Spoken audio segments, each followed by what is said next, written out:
A sudden flash lit up the entire horizon, revealing a towering silhouette against the swirling clouds.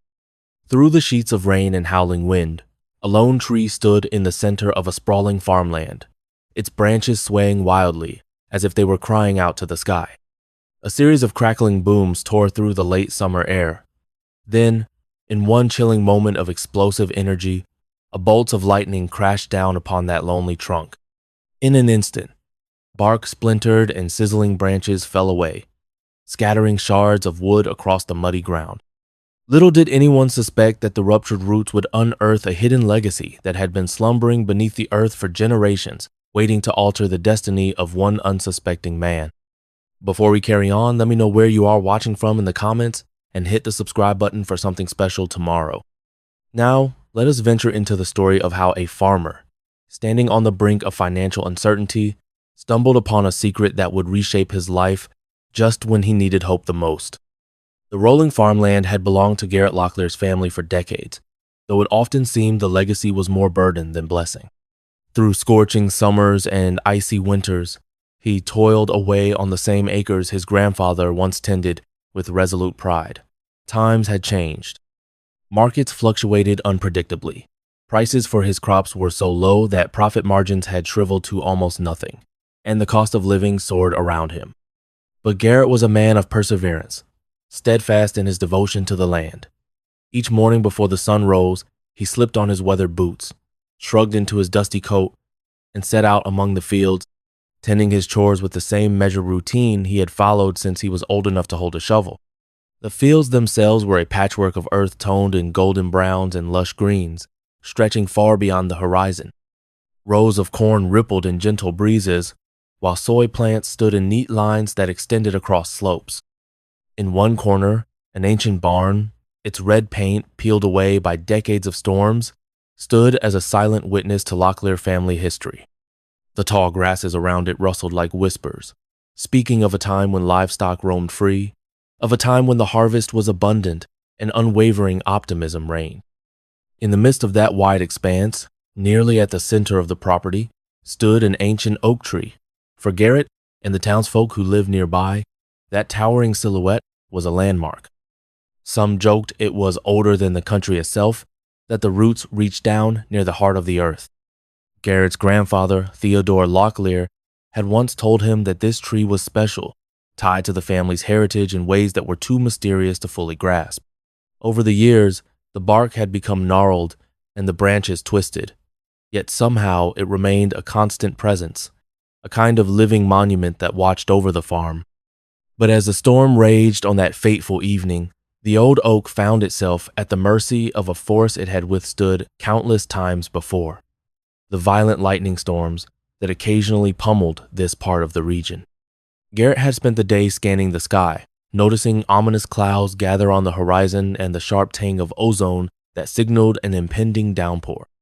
He was used to summer storms, but he rarely saw them form so quickly and with such terrible energy. Rain poured down in torrents. The wind lashed the walls of the barn, and hailstones the size of marbles tinked off the metal roof. Nerves raw with anxiety, Garrett watched from a distance, hoping the old tree, which had survived countless seasons, would endure. He stood near the edge of his front porch, wide-eyed, shoulders hunched from fatigue and worry. The night sky repeatedly flashed with forks of lightning. His pulse quickened each time he saw them illuminate the farmland. The bright pulses revealed ghostly images of fields weighed down by rain, and he dreaded the damage that might be done to his crops. Suddenly, a deafening crack tore the night open. Garrett flinched, heart pounding against his ribs. For a moment, everything happened so swiftly that he had trouble comprehending it. A white-hot streak branched from the sky and found its mark directly on the old oak. Under the electric onslaught, the mighty trunk buckled. Smoke and steam erupted from the deep wound in the bark. Garrett stood frozen in stunned disbelief as the brilliant flare subsided, and for a few moments all he could hear was the roar of the wind, the drum of rain, and his own heartbeat. When the initial shock wore off, he scrambled inside for a flashlight and his heavy coat. The last thing he wanted was to race into a storm that might hurl another lightning bolt any second, but leaving the tree in that state without at least checking if it had caught fire was unthinkable. There were too many memories bound up in those sprawling branches. He could not just stand by and do nothing. He dashed outside. Sheets of cold rain pummeled him, drenching him to the bone within seconds. The flashlight quivered in his trembling hand as he trudged through the muddy yard. In the distance, the oak's trunk looked charred, and splinters of wood littered the ground. The acrid smell of burnt timber and singed leaves filled the air. His boots sank into puddles, each step heavier than the last. By the time he reached the tree, the storm was still raging, thunder booming ominously overhead. The trunk was split down the middle, deep cracks snaking through its center. Branches that once reached confidently skyward now drooped in jagged shards. Garrett's chest tightened as he saw the damage. This giant, which had been his family's silent companion for generations, might not survive. Lightning was merciless that way. But as he circled the trunk, shining his flashlight into the shattered crevices, he noticed something else. The powerful strike had not merely torn through bark and limbs, it had also rent open part of the ground near the roots. Earth was churned up, forming a deep, muddy gash that revealed thick, ropey roots twisting in every direction. The crater's edge was strewn with fresh soil, splintered root fibers, and bits of old, decaying wood. A glint of rust caught his eye in the beam of his flashlight, halting him in his tracks. Garrett brushed aside clumps of wet soil. At first, he thought it might be a chunk of old metal pipe or something that had simply rusted over time, but as he swept more mud away, he realized this was not just a random piece of scrap. A long rectangular corner emerged, ridged by tarnished edges, partially eaten away by decades of corrosion. The farmer narrowed his eyes, adrenaline giving him a strange clarity. Could it be a box?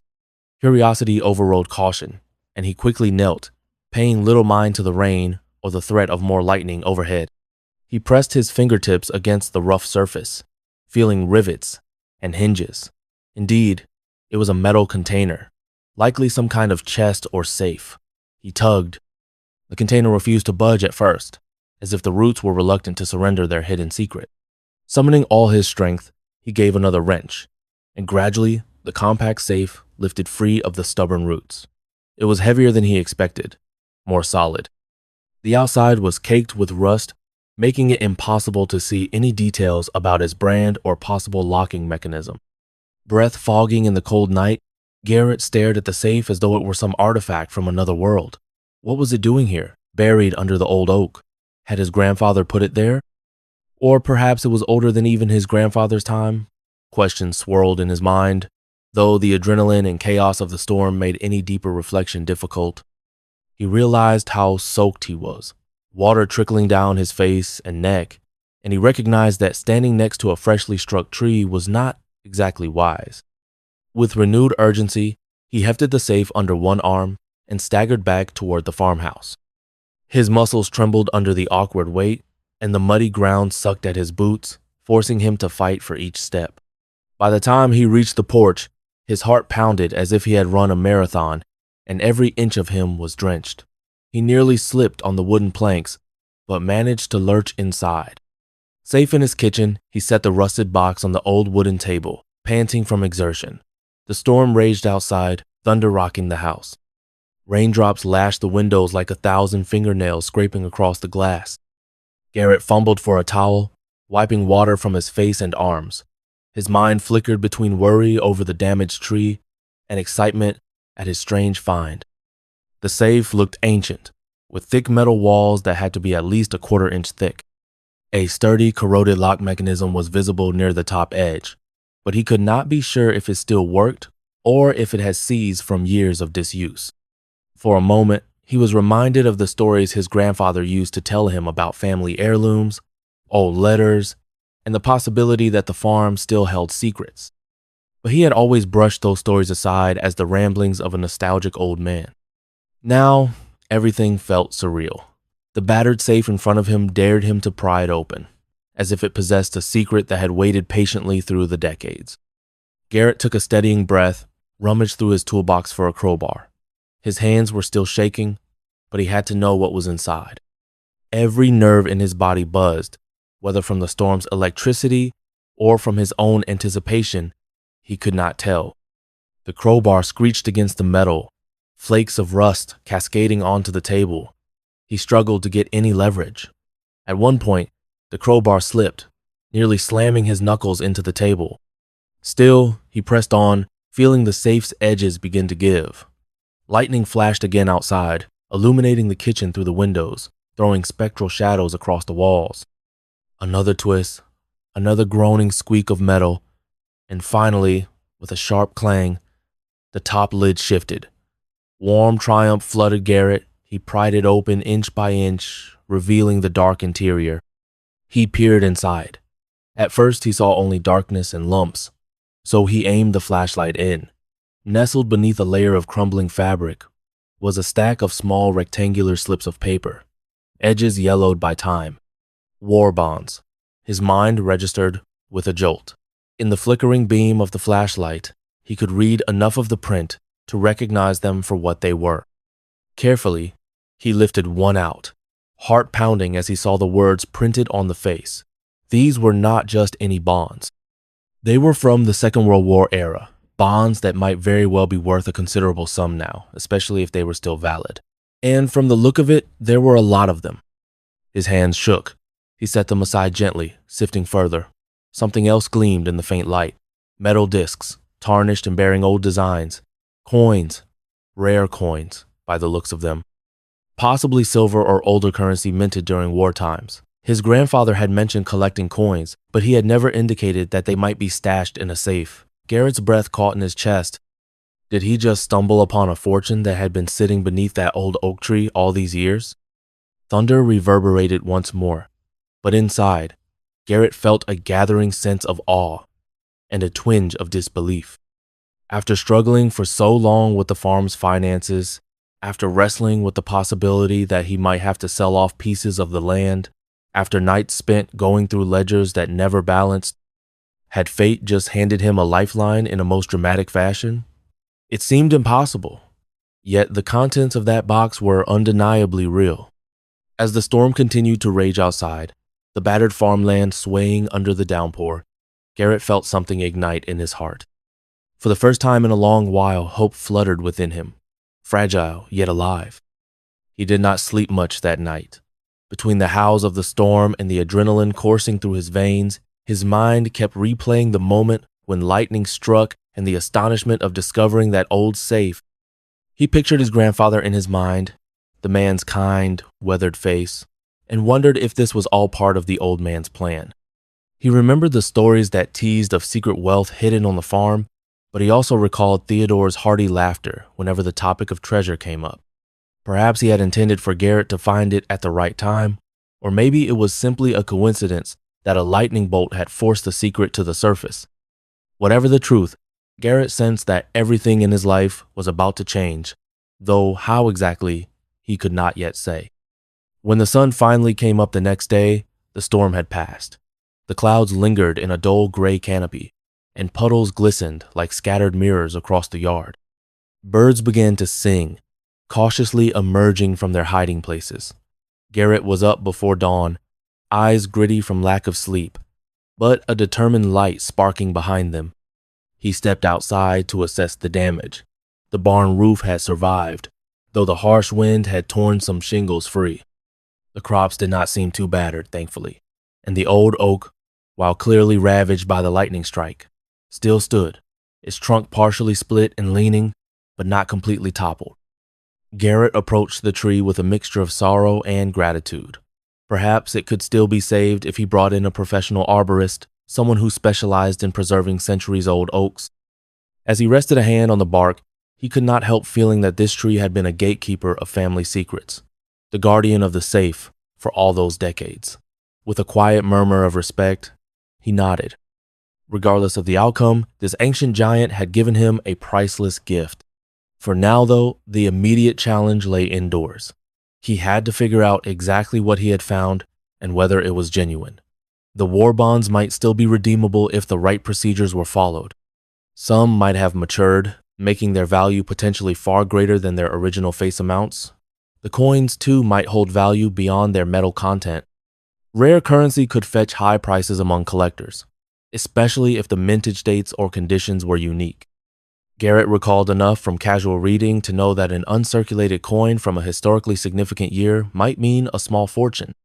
But to figure all that out, he would need help, an appraiser, a bank officer, perhaps even an attorney. Yet, his pulse beat faster with each passing thought, for with that help came the questions. Who else would find out about this treasure? Was it safe to store it in his home? Should he trust local experts or venture to a larger city for professional advice?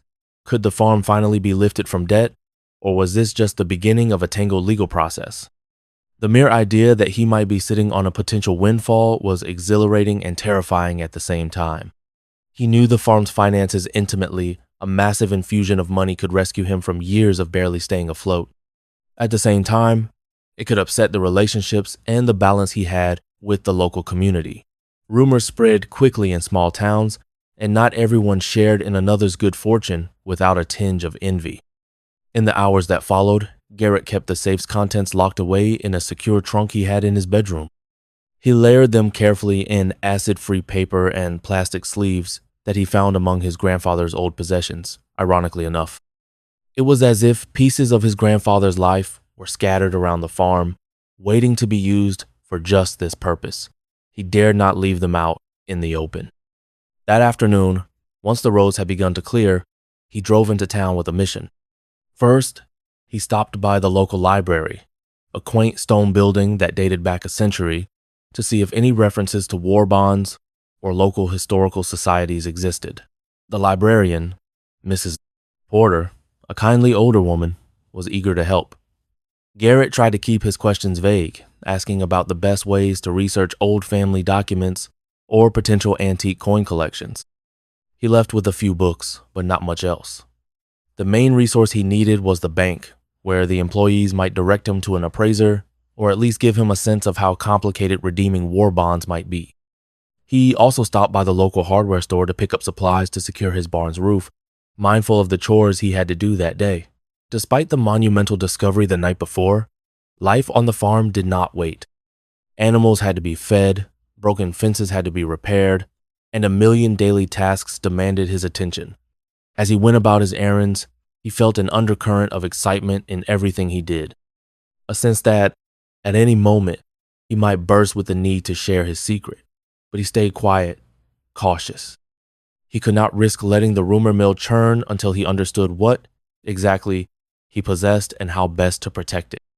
That evening, as the sun dipped below the rolling fields, painting the sky in hues of pink and orange, Garrett pulled on a pair of work gloves and walked back out to the old oak. The trunk was still charred and riven by the lightning's impact, a silent testament to the previous night's fury. Gently, he cleared away some of the debris, stacking fallen branches off to the side. He touched the trunk's injured bark, feeling a deep pang of regret that this proud sentinel might never fully recover. Still, it had survived the immediate threat, and that alone was heartening. In the coming days, he would have to reach out to a professional arborist who could determine if the oak was salvageable. The very idea that it might have to be removed sent a pang of sadness through him. The tree was more than just wood and leaves. It was part of his lineage, the Locklear story written in rings of growth.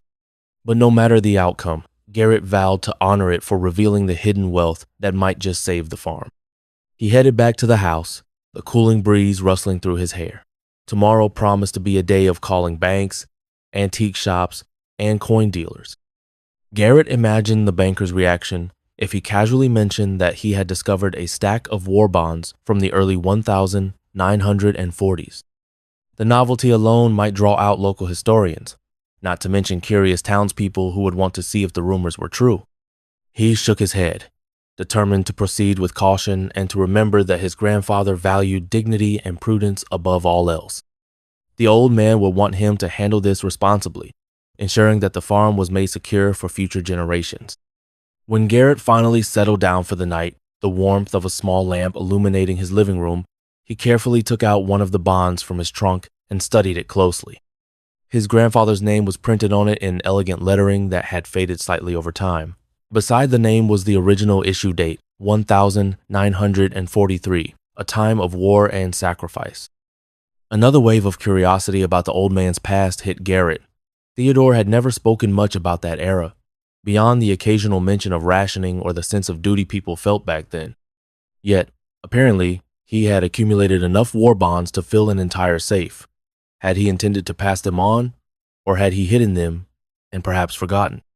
Could it be that Theodore had wanted to keep them safe from the uncertainty of the times? Or was there some deeper story Garrett might never uncover? He held the bond as though it were a living piece of history, a tangible link to a grandfather who had quietly shaped him in countless ways. The significance was not lost on him. With that reverent thought, he carefully tucked it back into his protective sleeve, turning off the lamp. Outside, crickets sang in the tall grass, and the moonlight revealed the silhouette of the injured oak. As he drifted off to an uneasy sleep, Garrett made a silent promise that he would not squander whatever fortune this unexpected blessing brought. He would see it through, for himself, for the farm, and for the memory of the man who had planted seeds that stretched far deeper than simple roots in the earth. The next morning arrived with a warmer light spreading across the farmland, revealing the after effects of the storm in greater detail. Garrett woke early to the familiar crow of roosters and the initial stirrings of the farm. Sleep had been fitful, his mind churning with possibilities about how the discovery might change his world. The previous night's exhaustion weighed on him, yet an insistent energy pushed him to rise, as though he were being summoned by an unseen force. After a quick cup of coffee, he stepped outside to check on the livestock and gauge the full extent of the storm's damage. The lingering humidity still clung in the air, but the sun's gentle rays brought a measure of solace to the battered fields. Though the oak had weathered the lightning strike, at least for now, its wounded trunk was impossible to ignore. Splintered wood and stripped bark made it appear vulnerable, a far cry from the towering guardian it had been just days before. Garrett made a mental note to telephone a local arborist as soon as he could. The barn needed repairs as well, not to mention the fences that had been bent by the wind.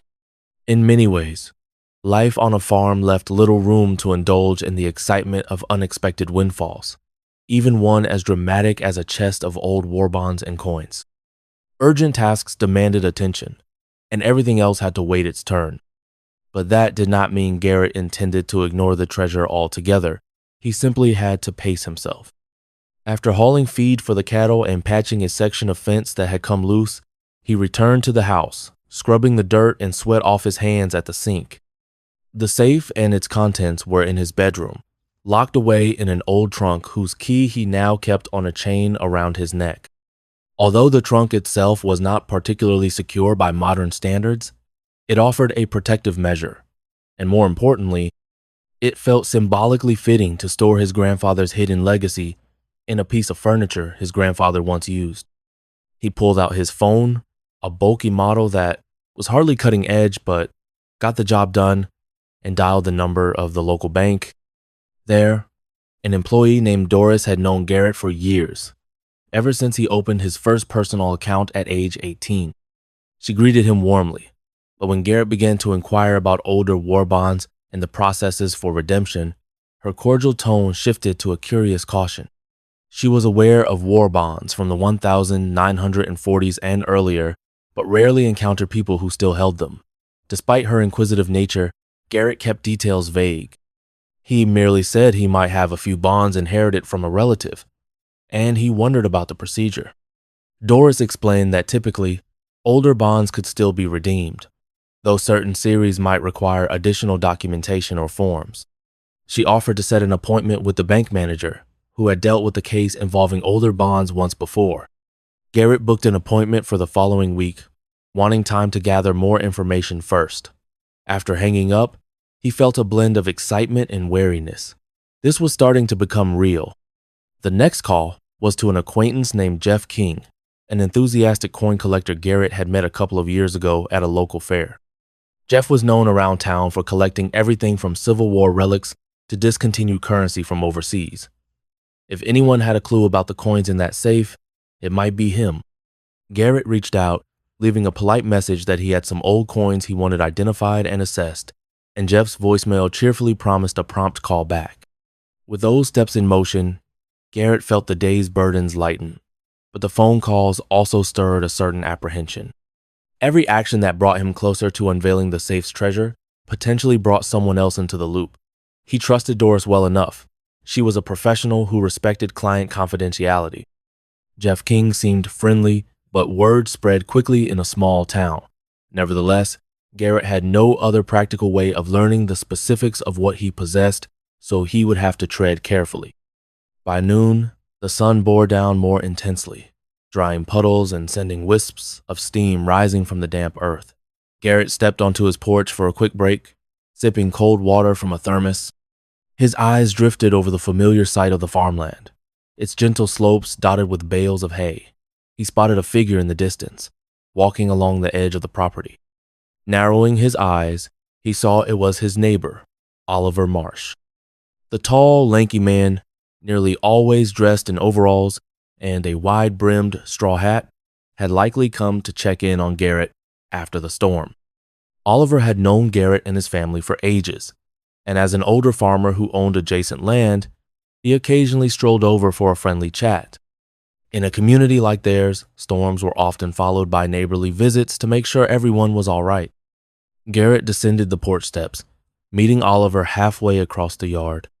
They exchanged a cordial handshake, though Garrett kept his expression guarded, mindful that he did not want to inadvertently reveal the existence of the safe just yet. Oliver peered around, his lined face reflecting genuine concern. He gestured to the partially split oak. "Heard you took a rough hit from that lightning last night.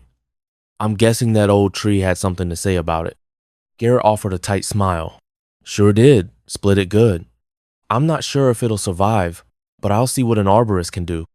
Oliver sighed, removing his hat to fan himself in the midday heat. "Shame if it goes. That tree's a landmark around here." He looked back at Garrett with curiosity. "Everything else all right, though? Barn didn't get flooded? Fields holding up?" Garrett nodded. "They held up decent, lost a few shingles off the barn roof, but that's manageable." He hesitated, trying to keep his tone casual. "How about you? Everything okay across your fields?" Oliver launched into a brief account of minor damages, a few felled branches, some battered corn in the far corner of his property, but nothing devastating. He then paused, scrutinizing Garrett as if sensing something unsaid. "You look a bit preoccupied. Storm rattle you more than usual?" Garrett chuckled nervously. "Maybe so. Not every day you see lightning nearly tear a tree in two.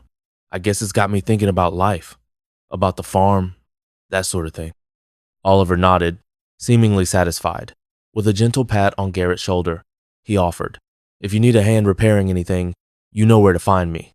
He turned toward the road. "And if you decide you can't keep that tree, I'll help you cut it down, though I sure hope it doesn't come to that. It's got too many memories for me, too." As Oliver ambled off, Garrett watched him go, relieved that he had not had to concoct any elaborate story about the lightning strike. He breathed easier knowing he had navigated that conversation without revealing the safe.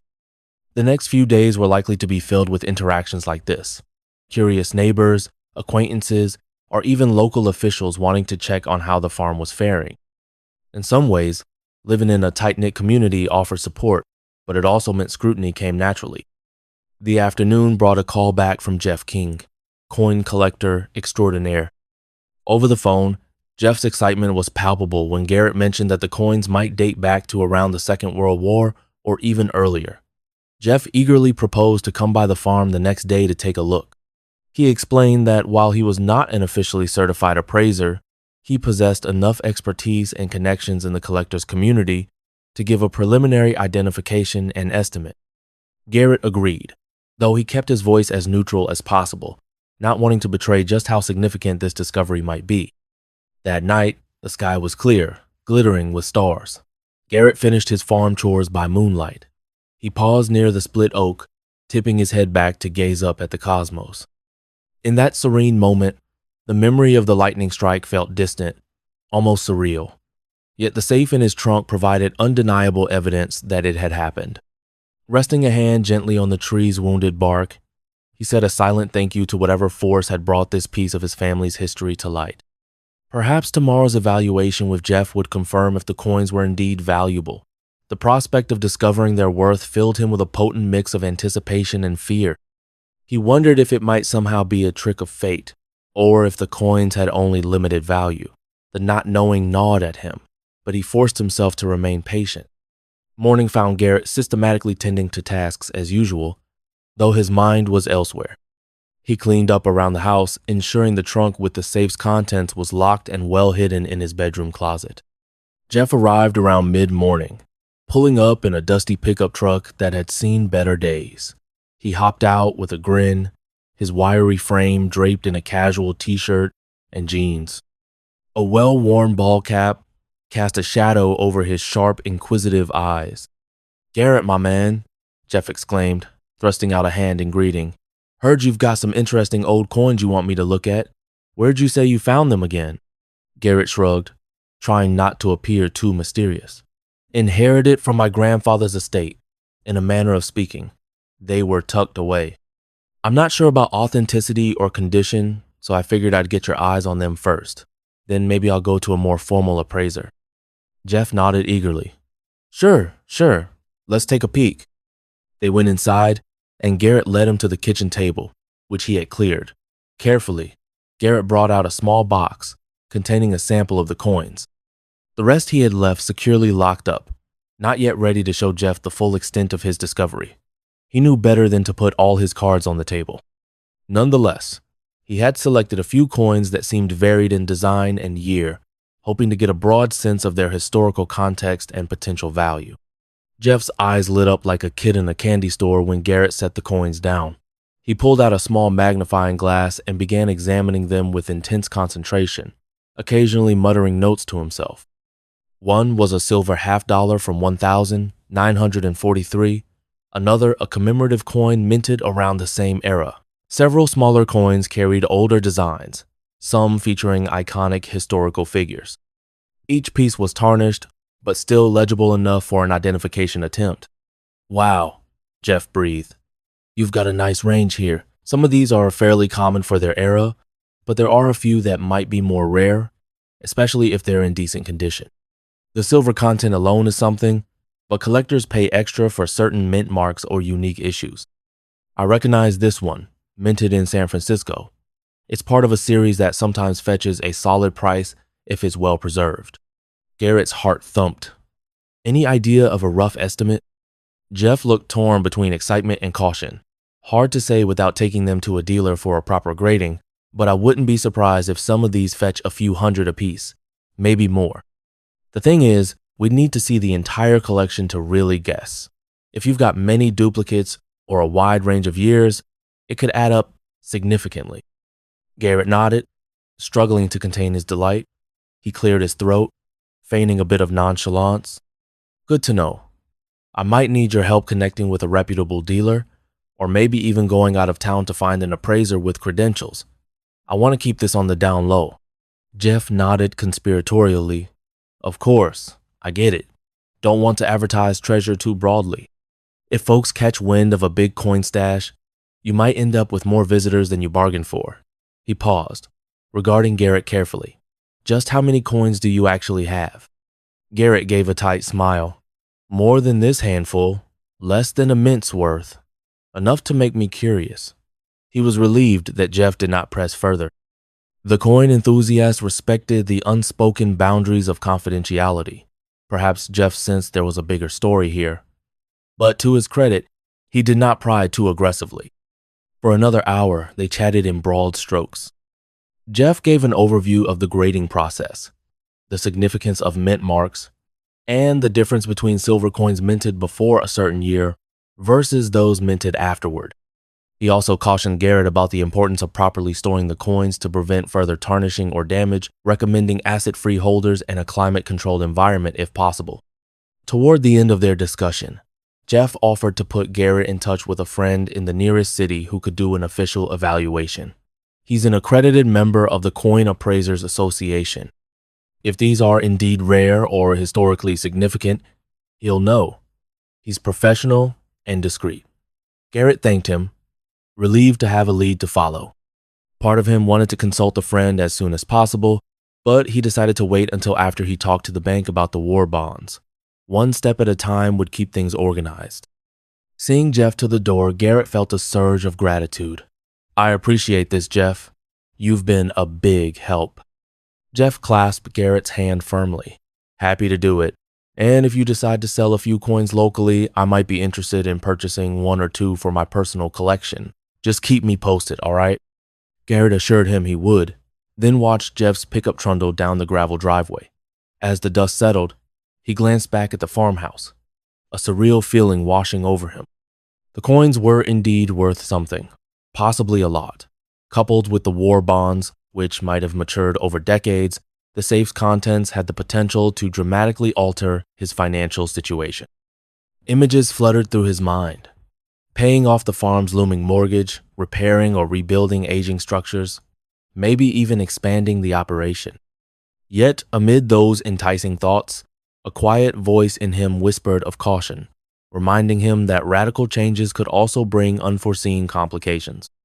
That afternoon, spurred on by fresh hope, Garrett devoted himself to tackling maintenance tasks around the property with new vigor. He repaired a broken gate that had been creaking ominously for months, replaced the missing shingles on the barn roof, and tidied up the section of fence near the oak. Each hammer strike felt purposeful, as if he were literally nailing down the foundation of his future. The day was warm, the sun unwavering. Sweat soaked his shirt, and his arms ached, but there was a sense of satisfaction in caring for a place that had sheltered him his whole life. Even as he labored, his thoughts wandered to the war bonds still sitting quietly in the trunk. He remembered glimpsing the issue dates 1943, 1944, 1945. They were from the darkest days of the world conflict, a time when families rallied their savings to support the troops. Grandfather Theodore had apparently taken that message to heart, purchasing bonds as a testament to patriotic commitment or perhaps as a practical investment for the future. If those bonds had never been redeemed, their accumulation of value over time could be enormous. The official redemption process might be complex, especially if documentation was missing or if the bonds were titled solely in Theodore's name. Garrett would likely have to prove his rightful inheritance, but the potential payoff made those hurdles worth tackling. When evening arrived, Garrett rewarded himself with a hearty dinner. He cooked simple fare, grilled vegetables from his own garden and a piece of chicken, but after days of near-constant anxiety, the meal tasted exquisite. He could almost feel the tension uncoiling from his muscles. Outside, the sky burned with the red glow of sunset, the horizon crisscrossed with the silhouettes of trees and farmhouses. For a moment, Garrett allowed himself to imagine an easier life, one not dominated by the constant worry over mortgage payments and the unpredictability of crop prices. He envisioned new equipment to streamline his work, maybe even a rainy day fund so he would not have to lose sleep whenever the weather turned against him. That night, as he finalized his list of tasks for the coming days, he felt an uncharacteristic sense of possibility. Early the next morning, he would reach out to the arborist about the oak. Then he would prepare for his appointment at the bank, gather the war bonds carefully, and double-check that he had everything in order. Additionally, a trip to the city to see the coin appraiser might follow if all went well. In a way, Garrett was stepping into unknown territory, navigating legal procedures and historical valuations that were far outside his daily routine. But if it meant protecting the farm and honoring his family's legacy, he would meet the challenge head on. The following day greeted him with a gentle breeze and a pleasantly warm sun. He rose before dawn, finishing his morning chores swiftly so that by 8 o'clock he could make a phone call to the arborist, a woman named Linda Green. She answered on the second ring, and Garrett quickly explained the situation with the oak, emphasizing how important the tree was to him and how it had been severely damaged by lightning. Linda responded with reassuring professionalism. "I've dealt with older trees hit by lightning before. The main thing is to assess how deep the damage goes. Sometimes, if the core structure is too compromised, the tree can become a hazard. But if it's partially salvageable, we can prune away the worst areas, treat any infections or pests that might set in, and give it a chance to recover. Mind you, it might not ever look quite the same, but we'll do our best." They set a date for Linda to come out in 2 days, and Garrett hung up feeling a measure of relief. He wanted to save the oak if at all possible. Losing it would feel like severing a living connection to his ancestors, not to mention the role it had played in unearthing his grandfather's hidden wealth. In the meantime, he knew he had to be cautious around the split trunk, lest a stray branch give way unexpectedly. Shortly after, Garrett changed into something more presentable than his everyday work clothes and retrieved the carefully wrapped war bonds from the trunk. He counted them again, feeling a wave of awe at just how many there were. Over 100 in total, each with a face value ranging from smaller amounts to surprisingly large ones for that era. The sum on their face value alone was significant, but their true worth with accrued interest was still a mystery. He placed them in a sturdy folder, then locked up the house and headed to the bank for his appointment with the manager, Mr. Whitmore. The drive into town was surprisingly peaceful. Traffic was light, the sun high, and the radio played a calm melody. Garrett tried to focus on the road, but his mind reeled with questions. How would Mr. Whitmore react when he saw the bonds? Would there be bureaucratic red tape? Would the bank even have the capacity to handle them? Or would they direct Garrett to a federal treasury department or some specialized agency? When he arrived, the bank's facade glinted in the bright light, its large glass doors reflecting the old brick buildings across the street. Inside, a blast of air conditioning greeted him. He stepped up to the front desk, where Doris gave him a warm smile and pointed him down the hallway to Mr. Whitmore's office. If she suspected anything beyond a standard inquiry, she did not show it. Still, Garrett's heart pounded as he walked the corridor. Part of him worried that revealing too much about the bonds might cause trouble. Mr. Whitmore was a tall, reedy man with thinning silver hair and an air of polite reserve. He rose from behind a neat desk to shake Garrett's hand. The office walls were lined with plaques and certificates, testifying to Whitmore's decades of experience in finance. Inviting Garrett to sit, he smoothed the lapels of his suit and offered a friendly smile. So Doris told me you had some questions regarding older bonds? Clearing his throat, Garrett nodded. He opened the folder, carefully lifting out the stack. These belong to my grandfather. They date back to the 1940s, possibly some from the early 1950s. I'm trying to figure out how to redeem them or at least confirm their current value. I don't have a lot of documentation other than the bonds themselves. They were kind of tucked away. Mr. Whitmore's eyebrows rose slightly. He lifted a pair of reading glasses from the desk and leaned forward, examining a few of the bonds. My goodness, you don't see these every day. Series E bonds by the looks of it.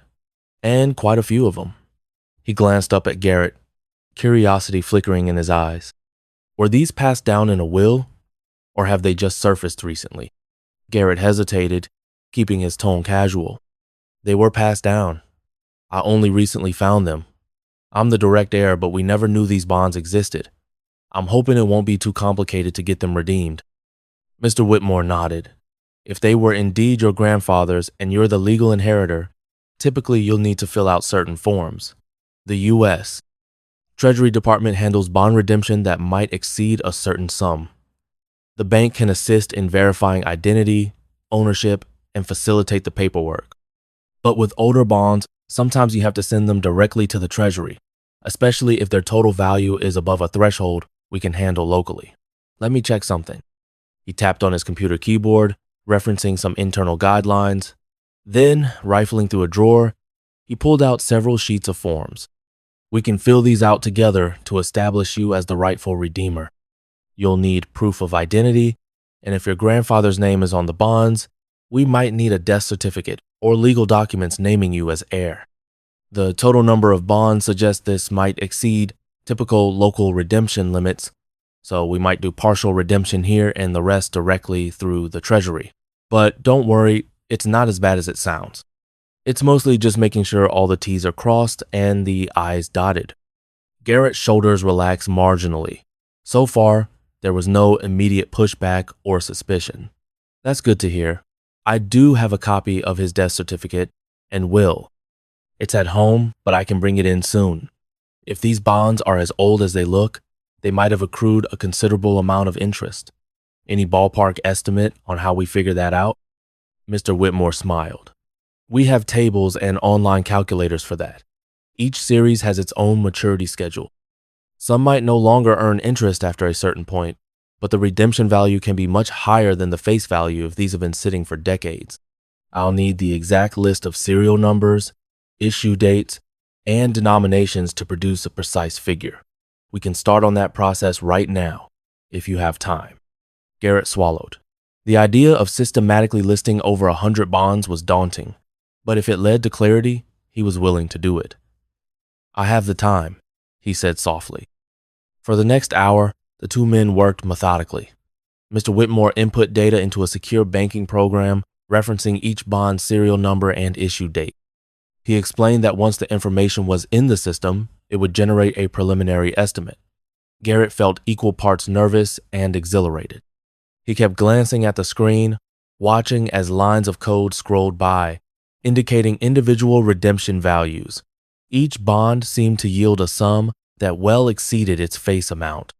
Finally, Mr. Whitmore sat back, adjusting his glasses. We're looking at a substantial total, Mr. Locklear. I won't give you an exact figure yet, since we haven't run the official Treasury calculations, but the ballpark redemption value for these, if everything is in order, is certainly in the multiple six-figure range, possibly pushing into seven figures if interest continued accruing on some of the higher denominations. I'll need a day or two to confirm the final estimate. Garrett tried to keep his composure, but he could not stop the flush that crept up his neck. 7 figures, more than $1 million, potentially. His chest tightened with a swirl of relief, excitement, and something like disbelief. He nodded, as though hearing someone else's story, not his own. I see, he managed to say. That's definitely significant. Mr. Whitmore smiled, seemingly genuinely pleased for Garrett. Indeed it is. I'll work with you to finalize the process. We have to be sure all the ownership and inheritance details are ironclad. Once that's settled, we can help you deposit the funds or arrange however you see fit. I must warn you that large sums can trigger certain regulatory checks, but that's normal. If you're planning on depositing it into your account, we can discuss financial planning options. Garrett nodded, though his head was spinning. Absolutely. I'll gather the documents you need, and we can take it step by step. They shook hands, and Garrett left the bank feeling as though he was floating. He stepped out onto the sidewalk, sunlight seeming brighter than usual. People meandered about, heading to shops or leisurely strolling. None of them had any idea that the quiet farmer passing by had just discovered he might be a millionaire thanks to a trunk of old papers. The magnitude of it washed over him like a tidal wave, and he had to pause for a moment, steadying himself against a lamppost. Questions rushed in. How would he handle such a responsibility?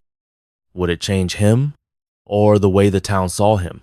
He pictured paying off debts, securing the farm, maybe even helping out friends who were in tight spots. But beneath the optimism, he felt a subtle wariness, a sense that money could complicate relationships and invite unwanted attention. By the time he reached his truck, he had regained some composure. He drove back to the farm, the roads familiar, lined with weathered fences and the occasional cluster of oak or maple trees. As he pulled into his driveway, a gentle breeze tousled the leaves of the old oak that had revealed its secret so dramatically. The tree stood steadfast, despite its visible scar, and Garrett couldn't help seeing it as a symbol of endurance, even in the face of violent storms. Over the coming days, he began gathering the necessary legal documents. He found a copy of his grandfather's death certificate and will, rummaging through the battered old file cabinet where family records were kept. The musty smell of aging paper brought back childhood memories of rummaging through these files with Theodore, searching for old pictures or property deeds. As he sorted the papers, he realized how little he truly knew about his grandfather's private affairs. Theodore had always been a practical man, never one to boast or to reveal more than he thought necessary. In an odd way, unearthing these war bonds felt like unlocking another layer of who Theodore was, glimpsing the forward-thinking and perhaps secretive side of him. Linda Green, the arborist, also arrived as planned, a cheery woman in her early 50s with a knowledgeable gaze that missed nothing. She spent nearly an hour examining the oak, tapping gently on the trunk, checking the split. Her verdict was cautiously hopeful. The lightning had inflicted severe damage, but she believed the core might remain intact enough for the tree to survive. Her plan involved removing some of the most compromised branches, applying treatments to prevent infection, and installing a special bracing system that could stabilize the trunk. It would take time, and the tree might never return to its former glory, but there was a solid chance it could be spared from total removal. Garrett felt an immense sense of relief and readily agreed to Linda's estimate. While the cost of the bracing and labor was not trivial, he viewed it as an investment. The oak had been his family's silent companion for too long, and it had given him more than enough reason to protect it. If everything went well, it would stand for future Locklear generations, a living link to their past. That evening, after Linda left, Garrett wandered the property under the pale glow of a waning moon. The crickets chirped steadily, and somewhere in the distance an owl hooted. Standing beneath the canopy of the oak, he tilted his head upward, noticing how the split in the trunk created new angles in the silhouette. He thought about the farm's future. If all went smoothly with the bond redemption, he would soon have financial resources he had never dreamed of. The burden of bills and uncertain crop yields would no longer weigh so heavily on him. He might invest in more modern equipment, maybe try new agricultural techniques, or diversify into different types of produce. He might even restore some of the farm's old structures, turning them into a place for community gatherings or agritourism. The possibilities were vast. Yet, he also felt a sobering awareness that sudden wealth could disrupt the simple life he cherished. He did not want to lose himself in lavish comforts or forget the hard-working ethos that defined him and his forebears. The land was in his blood, and the daily rituals of sowing and harvesting were part of his identity. The last thing he wanted was to let a windfall overshadow the quiet joys of farming, the satisfaction of seeing the first sprouts push through the soil, the calm of sunsets after a day's work. Money was a tool, he reminded himself, not an end in itself. The next few days flew by in a blur of phone calls, forms, and occasional consultations with Mr. Whitmore. The bank manager confirmed that the redemption process was proceeding, and the preliminary figures still indicated a substantial sum. Meanwhile, Jeff King put Garrett in touch with a professional coin appraiser in the city named Alan Bradley. Garrett arranged an appointment with Alan for the following week, planning to drive the coins into the city himself to ensure their safety. Part of him still bristled with nerves at transporting such valuable items, but he had come to trust Jeff's recommendation. Even if the coins turned out to be slightly less valuable than he hoped, they still represented another layer of potential wealth. Throughout all this, Garrett maintained his usual farm routine as best he could. He woke at dawn, fed the animals, and walked the fields to check on the progress of his crops. Sometimes, as he worked, he would catch himself smiling for no apparent reason, remembering the quiet stroke of fortune he had stumbled into. But he refrained from sharing the news with Oliver or anyone else aside from the necessary professionals. Eventually, word might get out, but for now, it was enough to keep it between himself, the bank, and a couple of collectors who had no reason to gossip to the local crowd. On the eve of his drive to the city, Garrett carefully removed the coins from their trunk. He had followed Jeff's instructions to store them in protective sleeves, grouping them by year and type. Layer by layer, he packed them into a lockbox with foam padding. Each time he touched a coin, he felt a surge of reverence for the history contained in those small discs of metal. They had survived wars, economic upheavals, and the gradual shift in currency standards. In a sense, they were witnesses to the country's transformations, just as the old oak was a witness to the Locklear lineage. He also added an extra layer of security by wrapping the lockbox in a blanket and placing it in a nondescript cardboard box. No sense advertising that he was carrying something valuable if someone happened to glance inside his vehicle. The following morning, he loaded everything into his truck and set off down the long stretch of country road that led to the city. The sky was clear, the sun bright, and for the first part of the journey, he found the drive peaceful. The scenery shifted from wide open farmland to wooded areas and eventually to the suburban sprawl on the outskirts of the city. The closer he got to downtown, the more traffic thickened. He stiffened in his seat, wary of aggressive drivers who whizzed by. After winding through a maze of streets, he found the address Jeff had given him, an inconspicuous two-story building that housed various specialty shops and offices. A discreet sign indicated Alan Bradley's appraisal service. Garrett parked, secured the truck, and carried the cardboard box to the entrance, his heart hammering. This moment felt pivotal, like stepping onto a stage without knowing if the performance would bring applause or disappointment. Inside, the reception area was neat and understated, with soft lighting and framed pictures of old currency on the walls. A middle-aged woman at the desk greeted Garrett politely and escorted him to Alan's office. The appraiser himself was a distinguished man in his early 60s, with a pair of gold-rimmed glasses perched on the end of his nose. Thick, meticulously combed hair lent him a scholarly air, and his handshake was firm but welcoming. "Mr. Locklear, good to meet you. Jeff King speaks highly of you. Shall we have a look at the collection?" Garrett nodded, placing the box on Alan's large wooden desk. Methodically, he removed the lockbox and opened it, revealing the coin sleeves. Alan's eyes flickered with professional curiosity. He sat down, switching on a specialized lamp that provided bright, focused light.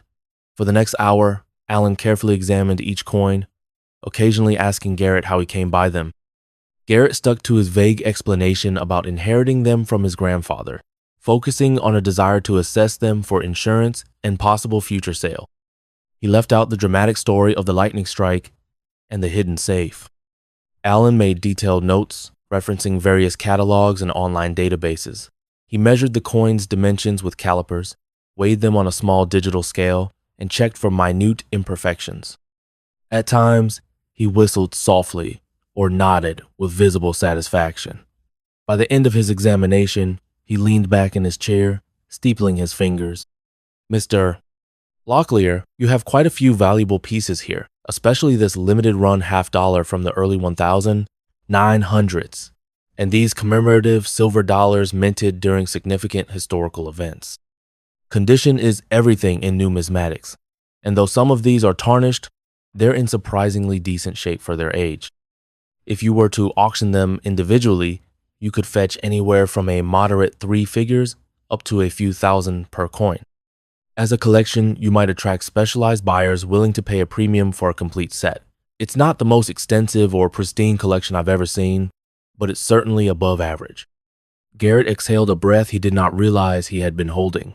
"So, in total, are we talking tens of thousands, hundreds of thousands?"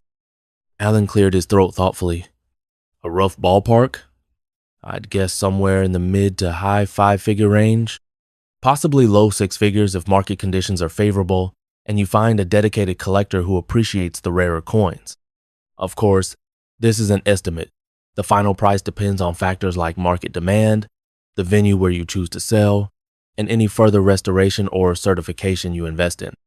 Some collectors are particular about coins being graded by professional services. That might increase their value if they grade high. Though the amount was less astronomical than the war bond revelation, it was still a considerable sum that could help secure the farm's future." Garrett felt a warm wave of relief. "That's very good news, Mr. Bradley. I appreciate the thorough assessment." Alan smiled. "My pleasure. If you decide to sell, I can recommend a few reputable auction houses or handle some private sales myself. Let me know. In the meantime, if you plan to keep them, insuring them is a wise move." They shook hands, and Garrett carefully repacked the coins before stepping out of the office. Though the city hummed with noise and crowds, he felt a sense of calm purpose as he walked back to his truck. The puzzle pieces were starting to fit together. The war bonds promised life-changing sums. The coins, while not quite as overwhelmingly lucrative, still represented a valuable asset. Coupled together, they provided Garrett with more security than he had ever imagined. Once he was on the road again, leaving the city behind, the tension in his shoulders ebbed away. He realized he had been bracing himself for some kind of unpleasant surprise. Perhaps the coins were worthless, or maybe the bank would tell him the war bonds were invalid, but neither fear had come to pass. As he drove back toward the farmland, passing from the suburban sprawl into rolling pastures and open skies, he pondered the next steps. He would solidify the redemption process for the bonds, then decide whether to sell the coins or hold on to them for a while. It would likely be prudent to invest in the farm's upkeep and expansions. But maybe he would also indulge in a small, well-deserved reward. His truck was getting on in years, and the idea of a reliable new vehicle teased at the back of his mind. By the time he reached the farm, the sun was low in the sky, bathing the fields in a golden glow. Garrett climbed out of the truck, pausing to take in the tranquil scene.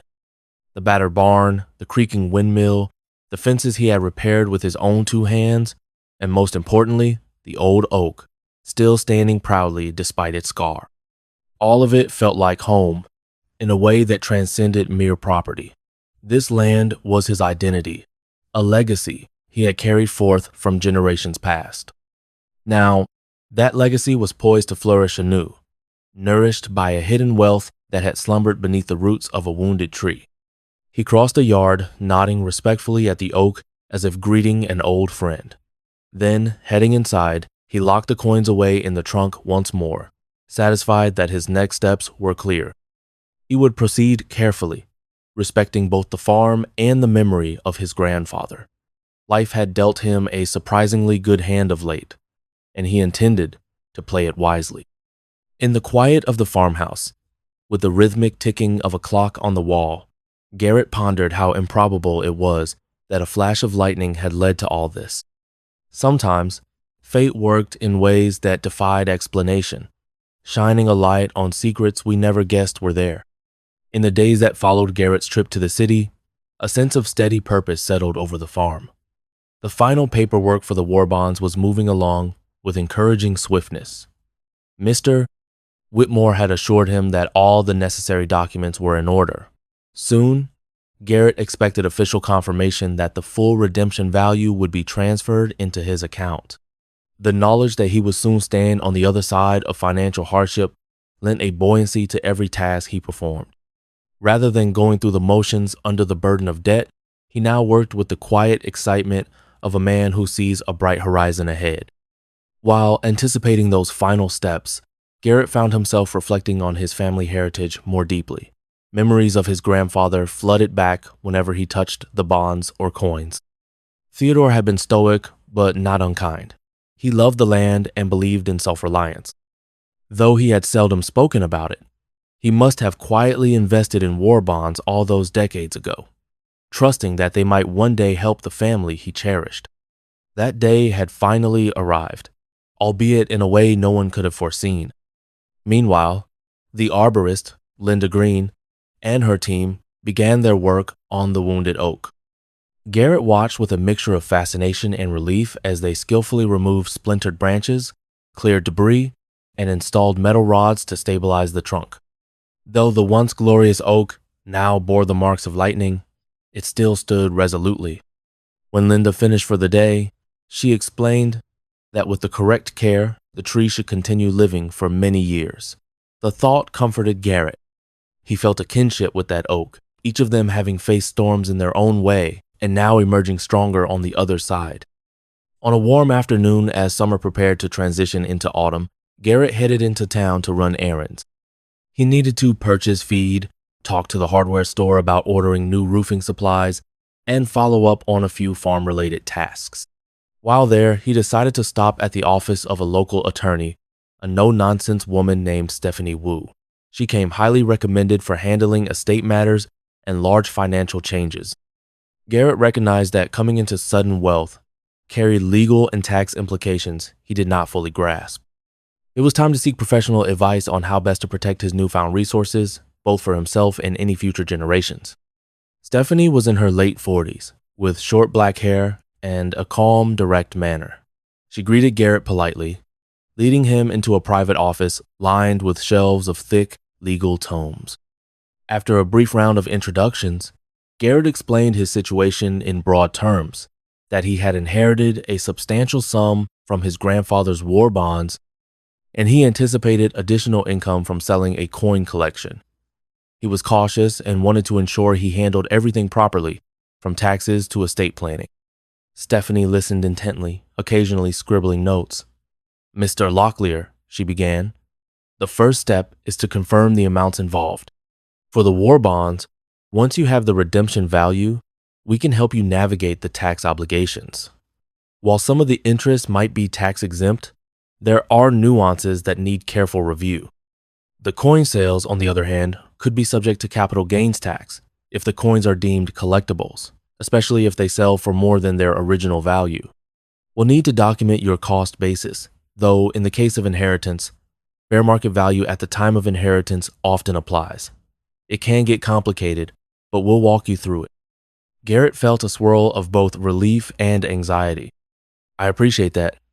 I just want to do the right thing and not be caught off guard. I'm also thinking about the farm's future, possibly creating a trust or something that ensures the land stays in the family. Stephanie nodded. Exactly the kind of foresight I like to see. You have options. For instance, you can create an irrevocable trust to protect your assets, or a family trust to handle the farm. If you plan to pass it on, you can establish clear guidelines. But all of that depends on your goals. If you want to remain fully in control, you might prefer a simpler arrangement. We'll look at each scenario and decide what fits your long-term vision. They spent over an hour discussing contingencies. Garrett asked numerous questions, from philanthropic possibilities to whether he could create a small scholarship fund in the town's school system. Stephanie patiently explained how donations could be structured for tax benefits, but more importantly, how to keep the spirit of generosity intact without opening the door to constant requests for handouts. The conversation stirred a sense of purpose in Garrett. He realized that, having been gifted such an unexpected bounty, he had an opportunity to do good beyond just securing his own finances. By the time he stepped back out onto the street, golden light streaked the sky as the afternoon waned. He felt a strange mixture of calm and anticipation, a sense that his life was expanding in ways he had never dreamed possible. Still, he intended to keep his feet planted firmly on the ground. Wealth was a tool, not a transformation of character.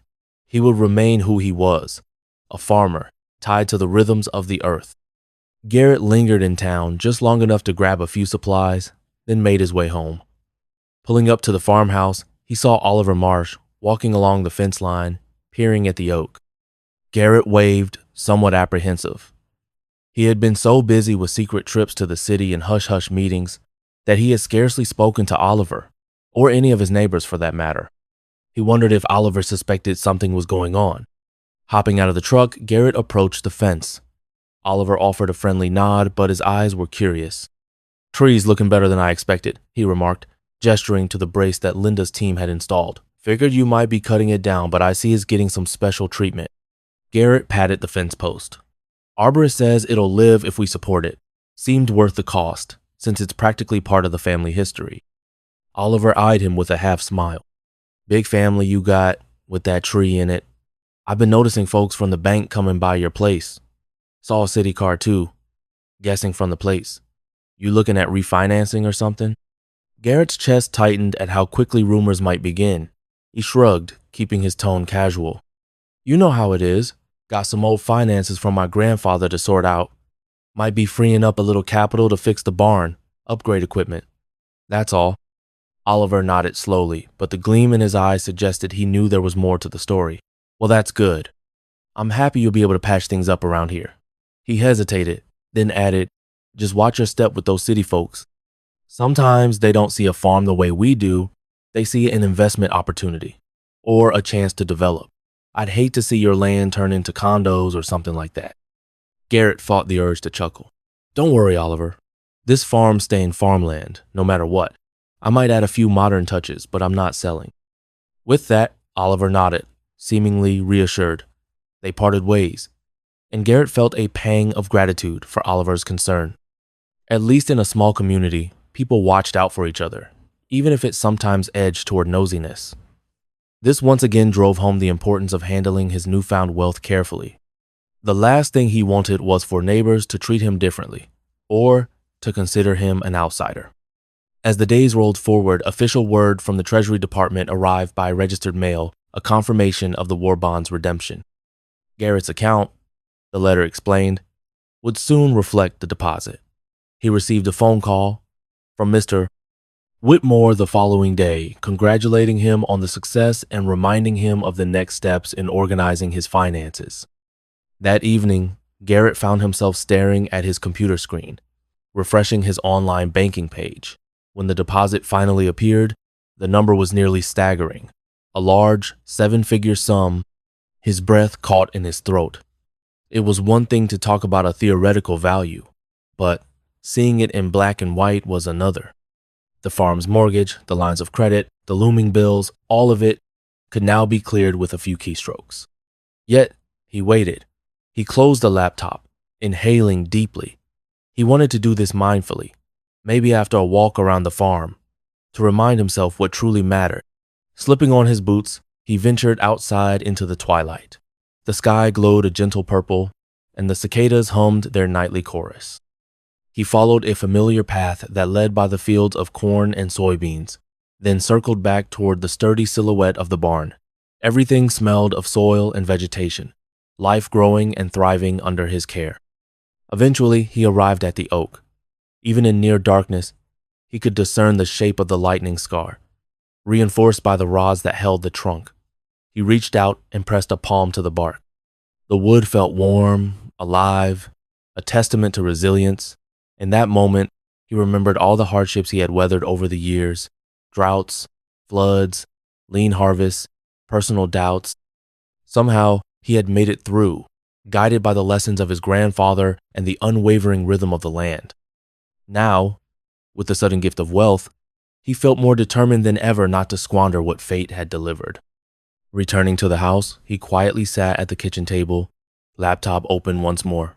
With methodical precision, he scheduled payments to erase his debts. Mortgage gone. Lines of credit zeroed. Credit cards fully paid. Each confirmation triggered a soft surge of relief, as if invisible weights were sliding off his shoulders. When the final click was made, he closed his laptop and rubbed his temples, the enormity of it all washing over him. He was free, financially speaking. No lenders to answer to, no monthly statements to dread. His land was unequivocally his, the product of generations of Locklear hands in the soil. The next morning, he awoke with a renewed sense of possibility.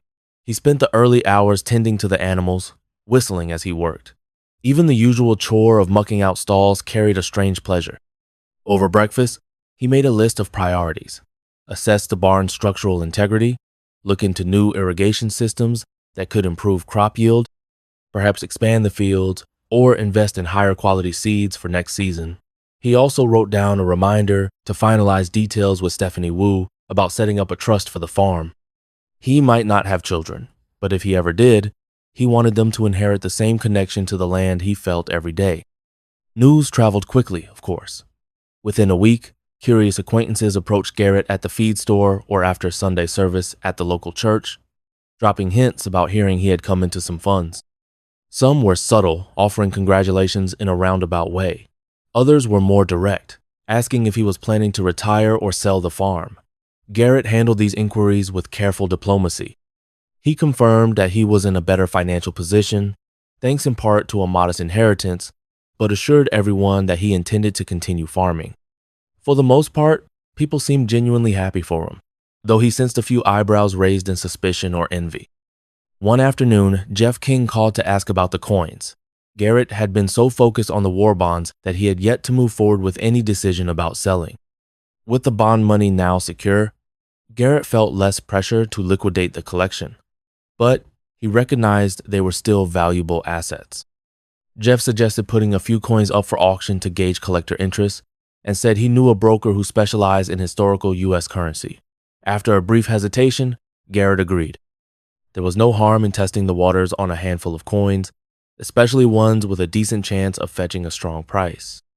So it was that Garrett found himself driving back to the city with a smaller portion of the coin collection.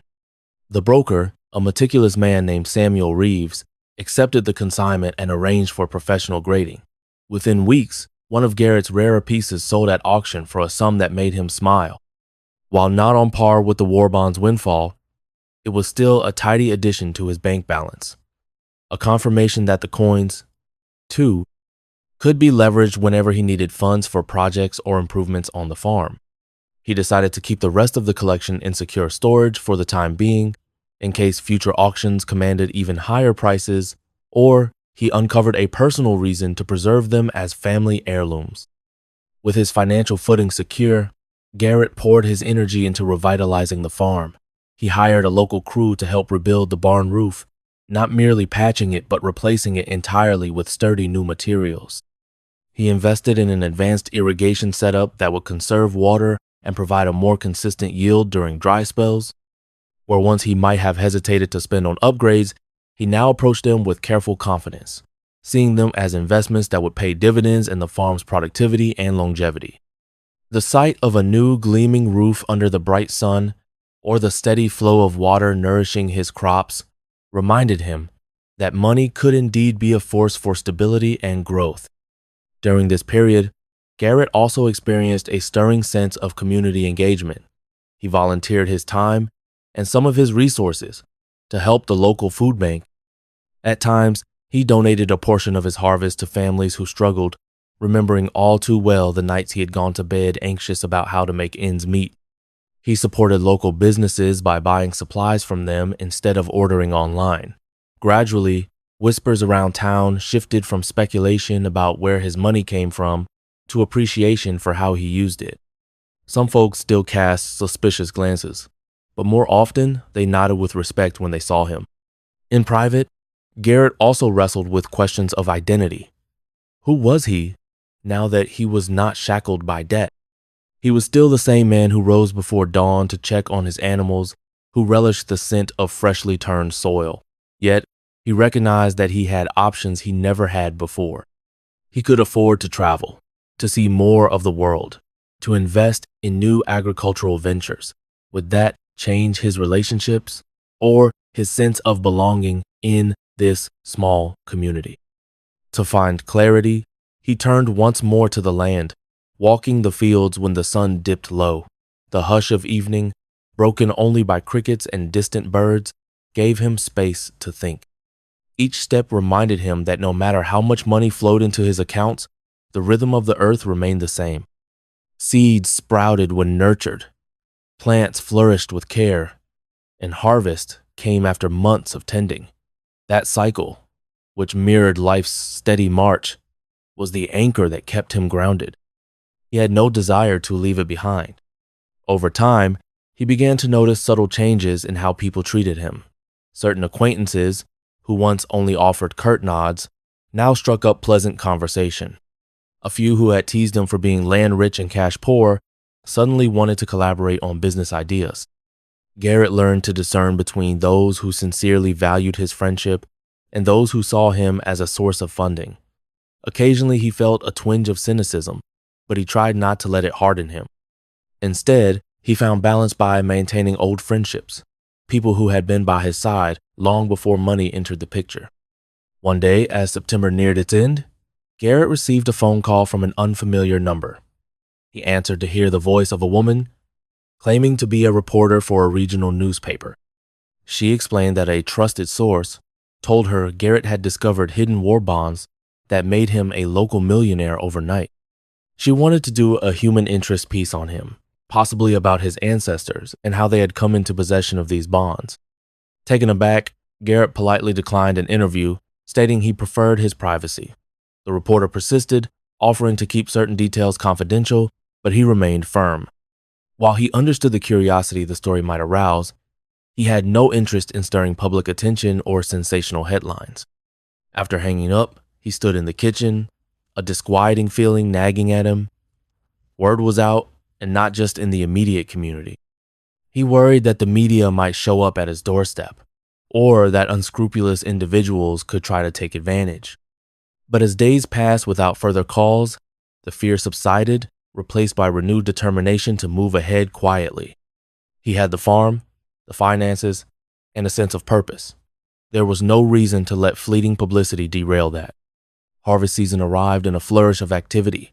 Garrett hired additional help, making sure they were paid fairly. With the improved irrigation and some luck from the weather, the yields were among the best he had seen in years. Corn stood tall, golden in the sunlight, while soybeans filled their pods to the brim. Each day began with a roar of a combine and ended with the satisfaction of full-grain bins. In the midst of this busy time, he rarely had a moment to dwell on his bank balance or future business plans. Farming demanded his full attention, and he gave it gladly. Still, at night, after the last tractor was parked and the final light switched off in the barn, he sometimes allowed himself a private smile.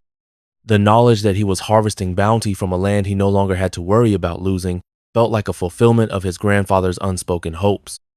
Even though Theodore Locklear was no longer there to see it, his foresight, manifested in those carefully hidden bonds, was alive in the vibrant rows of crops and the humming activity of the farm. As autumn progressed, the leaves on the oak shifted from vibrant green to shades of amber and rust. Garrett delighted in watching them catch the golden afternoon sunlight, the tree's trunk braced, but still powerful, a living metaphor for perseverance. One evening, after the harvest was nearly complete, he decided to host a modest gathering. He invited some neighbors, including Oliver Marsh and a few of his closest friends. He wanted to celebrate the season's yield and quietly give thanks for how far he had come. The gathering took place on a weekend afternoon. Bales of hay provided seating in a clearing near the barn, and long tables held homemade dishes, stews, roasted vegetables, fresh bread, and pies. Garrett moved among his guests, greeting them warmly, ensuring they had enough to eat and drink. Laughter punctuated the crisp autumn air. Children played tag around the yard, occasionally sneaking bites of pie when they thought no one was looking. Partway through the festivities, Oliver pulled Garrett aside. "You've done well for yourself," he said, his tone heartfelt rather than envious. "This farm looks better than ever. Feels like the Locklear legacy's in good hands." Garrett nodded, feeling a lump in his throat. "Thanks, Oliver. Means a lot coming from you. I just want to keep improving it. Maybe leave it better for whoever comes after me." Oliver gazed at the oak in the distance, then back at Garrett. "Your grandpa would be proud," he said simply. Later, as dusk fell, Garrett found himself standing near the oak, watching the twinkle of lanterns illuminating the yard. The voices of friends and neighbors mingled in the soft glow. The memory of the lightning strike flared in his mind, that night of chaos and fear. It felt like a lifetime ago. Who would have believed that such a violent jolt could uproot something so precious, or that it could lead to a transformation in his life? He thought of the safe, rusted, but brimming with war bonds and rare coins. He recalled the uncertainty and awe he felt as he pried it open.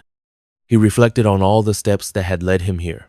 The quiet nights struggling to balance finances, the near despair at the possibility of selling off parts of the farm, and finally, the improbable discovery that changed everything.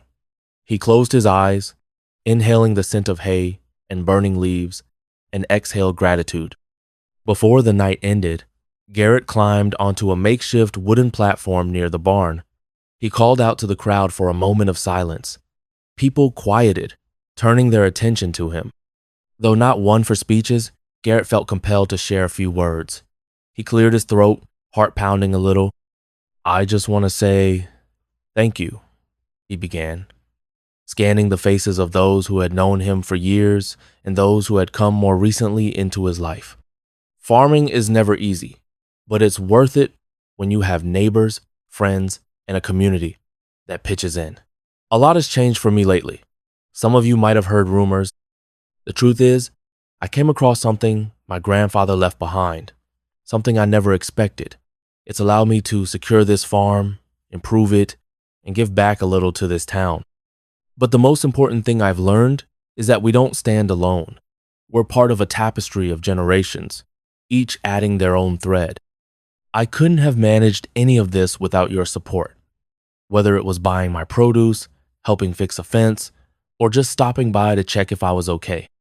He paused, glancing at the oak, whose branches swayed gently in the evening breeze. "We've all faced storms. Sometimes they break us, but sometimes they reveal something we never saw before.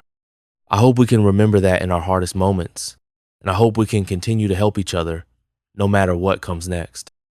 A warm applause rose, not boisterous but heartfelt. Oliver grinned at him from the crowd, tipping his hat in approval. Garrett felt a slight burn of tears at the corners of his eyes, but he blinked them away. He hopped down from the platform, and people resumed chatting and laughing. The night carried on with a sense of contentment that only a tight-knit community can truly foster. By the time everyone departed, the stars were out in full force. Crickets serenaded the darkness, and the bonfire had burned down to glowing embers.